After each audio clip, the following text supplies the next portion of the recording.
safety, the product must be registered with the Ministry of Health of the local country. Second, in terms of quality, we're looking at the manufacturer. Do they have the GMP? And more importantly, HACCP, hazard analysis and critical control point to ensure the quality. And third, it will be on efficacy. Like I mentioned earlier on, the more the better, the more the merrier. Basically, we want the omega-3, DHA, and EPA. The best way to get it is to add in another source from the sea, for example, like calamari, krill oil, algae oil that is high in DHA, EPA into the formulation, into the original fish oil formulation to increase the omega-3. That will be the best way that I usually prefer. Good day, I'm Charles. I'm a nutritionist in the healthcare and nutrition industry for more than 20 years. I personally been consuming supplements for 20 years, and most important, I always consume fish oil omega-3. So today we're going to share with you on how to choose the best omega-3 fish oil in the market. It's because I go through the labeling and I go through every single details in there. I kind of understand what is considered the best or the good omega-3 fish oil in the market, and I did my comparisons. And today I'm going to share with you 3 pointers that you can look into when buying a good fish oil omega-3 supplement. Let us start with the first point. The first point is safety. Safety is utmost important. No matter how good is your fish oil or omega-3, but it's not safe, I will not be consuming. So how do you know from the labeling the fish oil supplement is safe? First and foremost, it must be registered under the Ministry of Health. Depends on which country, the origin of the product, and where the product is being sold. It must be registered in that particular country, especially in the Ministry of Health. Because why? When a registered product, it means that the product is safe and it's been tested. First and foremost, for example, the fish oil I purchased here is currently available in Malaysia. So this product needs to send at least 2 certificates of analysis to the Ministry of Health in order to get it registered. And this certificate of analysis will analyze very crucial things, especially like pathogenic microbes like Shigella, E. coli. At the same time, for fish oil, it's more important on heavy metals. Is there any traces of mercury, lead, or this plumbum arsenic in there? So it's very important. But once it's registered, then you are quite safe to say that it is safe for consumption, because the Ministry of Health been through the checking that is required. As formulation, product, or the supplement will receive a very unique ml number written at the label. And with this number is a very unique number for that particular product. You can go back to the Ministry of Health website under the pharmaceutical department. You can use this number to check whether it's registered or not. And most of the time you'll see that once you key in, all the information about that particular supplement will be revealed there. So once you check, double check on the Ministry of Health website, then you know that this product is registered and is considered safe for consumption. Because to be registered, you needed to have at least minimum 2 certificate analysis on microbe and heavy metals in order to be accepted to be registered with the ministry. And why is this so important? Because fish oil supplements used to be from all the deep sea fish, but because of harvesting and then the high demand, what happens? There are cases, and it's quite abundant in the world right now, that fish currently are being kept or being reared or farmed at the seaside in order to produce sufficient fish oil supplemental market. But as we know, if the fish is being reared at the seaside, what will happen? Pollution will be there, because all the pollution goes into the river go to the sea. Before they enter the deep sea, definitely very far, it will actually linger around the seaside. So those fish that is being kept around the seaside are quite prone towards pollution. That's the reason why the unsafe part is here. So how to make it safe? Is it all these fish will not be safe for consumption? That's the reason why you notice. Recently, you notice in a lot of fish oil supplement product in the market, there will be a very particular statement or a particular word stated in the label called molecularly distilled. Okay, or sometimes they use distillation technology, something like that. Most of the time you see the word is molecularly distilled. And what is this basically? If we look at water distillation, then you have a better understanding. For example, that we cannot drink seawater because the content of salt is too high, it's not safe for consumption. So what we can do water distillation. By distilling the water, you have pure water without any impurities at all. So this is water distillation. And you apply the same method and same theory into fish oil. So when you distill fish oil, what you get? You only get fish oil in the end. So what happens here? It's that when we do molecular distill, we kind of extract out only the fish oil and all the impurities has been left behind. So we'll have 100% pure fish oil. So it sounds good, right? Yes. Is it safe? Yes. So molecular distilled fish oil is safe for consumption because you can be sure that there's no residue and any other contaminants in there. But would you buy a molecular distilled fish oil? If you ask me, most probably not. Why? Since it's safe, it's been distilled, it's clear from all the impurities, all these contaminants, all these heavy metals, why you are not buying it? For my case, my personal point of view is totally different. Why you need molecularly distilled from the very beginning? As I said, not all fish oil will have this technique or this technology applied. There are fish oil whereby you can just get it, the bottle itself, nothing stated, molecular distilled, and it being sold and it's still safe. Why? Like I said earlier on, there are fish from the deep sea that we harvest to get our fish oil. This type of fish from the deep sea are free from pollution. So when the oil being extracted is full with omega-3 without any pollutants. That's why it's safe for consumption. But on the other hand, if your fish oil is being molecularly distilled, there are some high chances or there are some probability that the fish oil might already be contaminated from the very beginning. That's the reason why you need to distill it, to clean it in order to be safe for consumption. Even though not all fish oil have this particular issue, but there are chances whereby fish oil is being contaminated or not safe for consumption being distilled in order to be made into supplements through this process of molecular distill. So if you ask me, I would not go for molecular distill, just like drinking water. If your water source is not so clean, then you go for molecular distill, I would agree. But if your water source is from a very good source, from the mountain alpine spring water, full of nutrients, is very good for minerals, would you distill it to clear off all the minerals, all the nutrients found in it? You will not. The most you will do, maybe this filter out some dirt out of it, but you retain the goodness of the nutrients found in the water. Just like fish oil. Fish oil, omega-3 is very nutritious, very beneficial to have, and there are other components too that is very beneficial too. So what I want is, I want to have a natural source of fish oil without a lot of technology involved into breaking this, removing that in a way. So if the source is clean, the source is uncontaminated, then you don't even need molecular distill from the very beginning. So to me, in terms of safety, first and foremost, it must be registered with the Ministry of Health of the local country department, especially Ministry of Health of the local country. That is the first and foremost point. Then on the second point on choosing a good fish oil omega-3 supplement is on quality. So how do we determine quality? By just looking at the label of the supplement. When it comes to quality, we're looking at the manufacturing part because the source is similar from the fish itself, and fish is created by God. So if the fish is uncontaminated, the fish oil should be good, same quality. But the final product different in terms of quality based on the manufacturing processes. So we are looking at the manufacturing part. And the first point I will look into, or the first criteria I will look into, is the relationship between the product owner and the manufacturer. Are they related? Are they full integration? It means that like I'm the same umbrella company or sister company in a way. So if they are related, it means it's better in terms of quality control. That means the owner of the product have a say in terms of the manufacturing part, on the QA, QC part. Because when the product produce quality, high quality, both of the company will benefit a lot from it. Instead of OEM, original equipment manufacturing, or contract manufactured. What do you mean by that? For example, the owner can ask manufacturer A to produce the first batch and ask the second manufacturer B to produce the second batch and manufacturer C for the third batch. So even though all the product produced owned by the same owner, but being produced by different manufacturer, so the quality-wise, the cell will have some difference there. So we will prefer a full integration. That means that the owner of the product and the manufacturer of the product is related somehow. And then how do you know that? You can actually look at the labeling, look for the product owner and the manufacturer.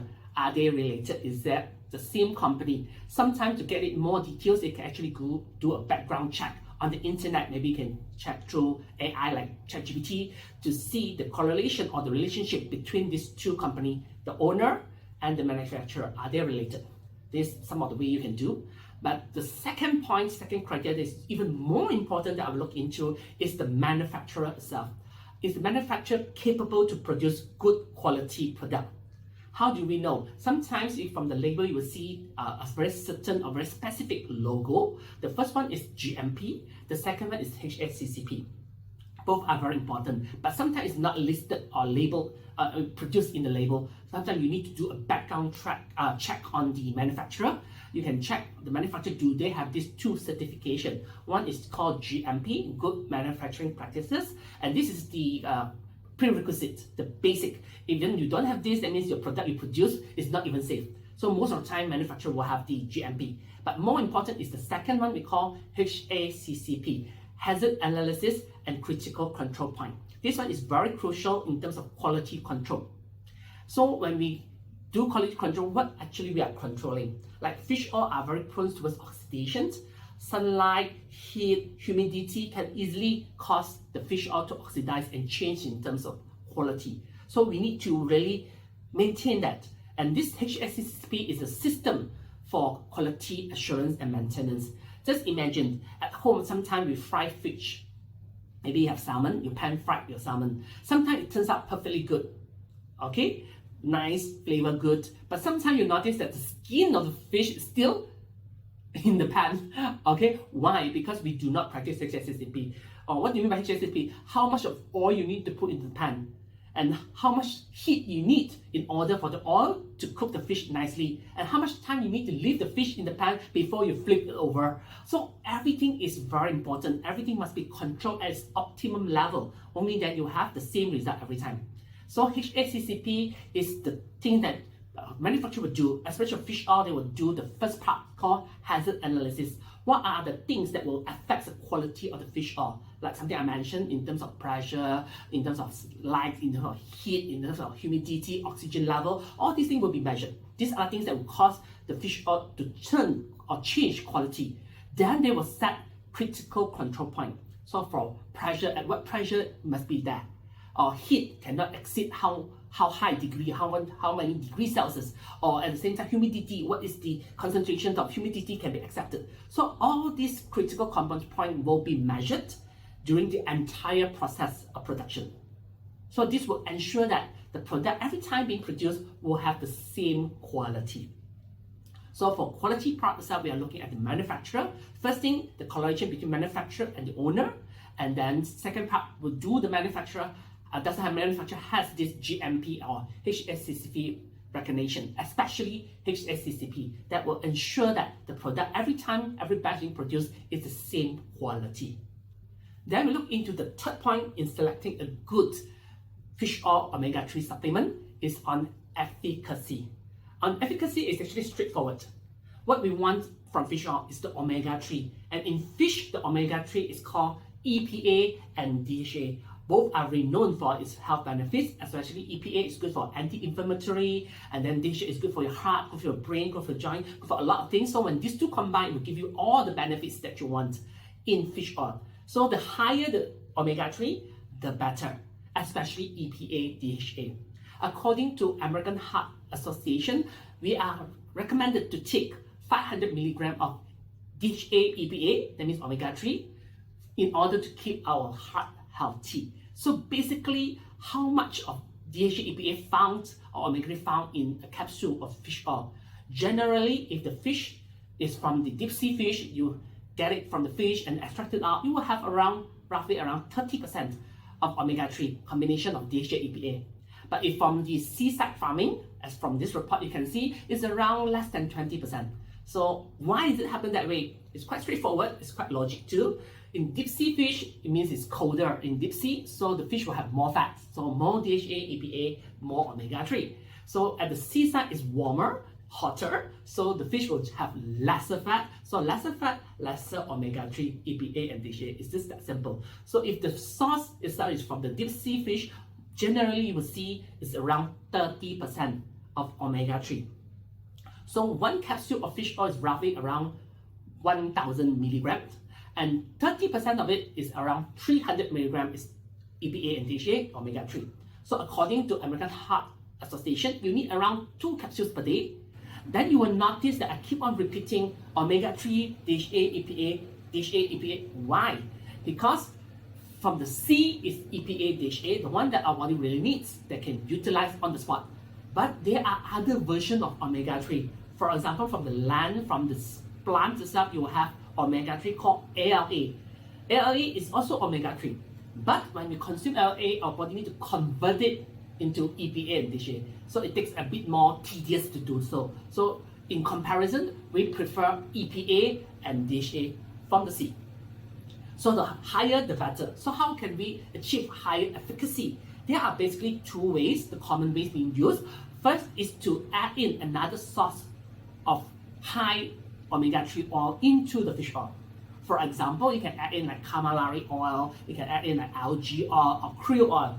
This type of oil also high in omega-3 and originated from the sea too. So their source of omega-3 is also EPA and DHA.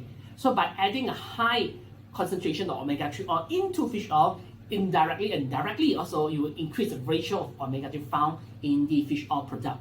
So that is one way you can increase the efficacy of omega-3 found in fish oil supplements, whereby I do agree with that and I'm really looking for a similar product, so I don't need to swallow so many capsules itself. Maybe lesser capsule, higher content of omega-3, DHA and EPA. Then we have the second way of doing it is to concentrate the entire omega-3 in the fish oil by adding or altering the entire structure of the fish oil from the very beginning. How can it be done? Like I mentioned earlier on, you can actually add in omega-3 into it.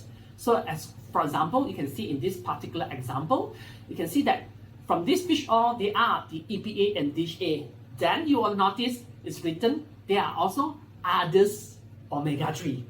So these others, what is it? It's not specified here. So usually I will not go for this type of fish oil because I do not know what type of omega-3 you are actually adding in. Like I said, they can be from plants, it can be other versions synthetically being built in a way we do not know. So usually I would not go for omega-3 that without knowing the source and actual what is the omega-3. Is it DHA or EPA?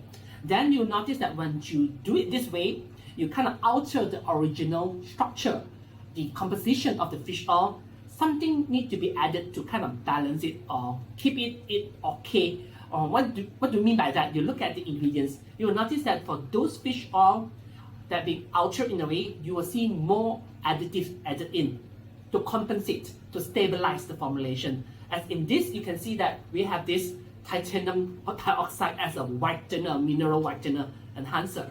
Why do we need whitener in our fish oil? It sounds not logic, right? Yep. Because when you do change the fish oil in this method, chemically changing it, you need other things to kind of stabilize it. And most of the time, things added into this fish oil is not the things that we want. So I usually stay away from this version of fish oil. So for efficacy, it's straightforward. The higher omega-3, whereby it's DHA, EPA, is better. And the most common way, the way that I really prefer is to adding in another source of high concentration of omega-3 oil into it. For example, calamari oil, krill oil, or algae oil will be good. I will usually stay away from all this synthetically made, whereby it's added with other additives in there, whereby I do not know the source and I do not need all these additives. So basically, it's quite simple. In short, how to choose a good omega-3 fish oil supplement is simple, based on the 3 pointers I mentioned earlier on. The first, safety. The product must be registered with the Ministry of Health of the local country. Second, in terms of quality, we're looking at the manufacturer. Do they have the GMP? And more importantly, HACCP, hazard analysis and critical control point to ensure the quality. And third, it will be on efficacy. Like I mentioned earlier on, the more the better, the more the merrier. Basically, we want the omega-3, DHA, and EPA. The best way to get it is to add in another source from the sea, for example, like calamari, krill oil, algae oil that is high in DHA, EPA into the formulation, into the original fish oil formulation to increase the omega-3. That will be the best way that I usually prefer. So I hope that today's video will be beneficial and it helps you in any way. Do like the video, subscribe to the channel, and turn on the notification bell for future videos similar to this. Meanwhile, I do recommend you to watch the next video whereby I'm going to share with you on why and what happened to your body after consuming fish oil for 90 days.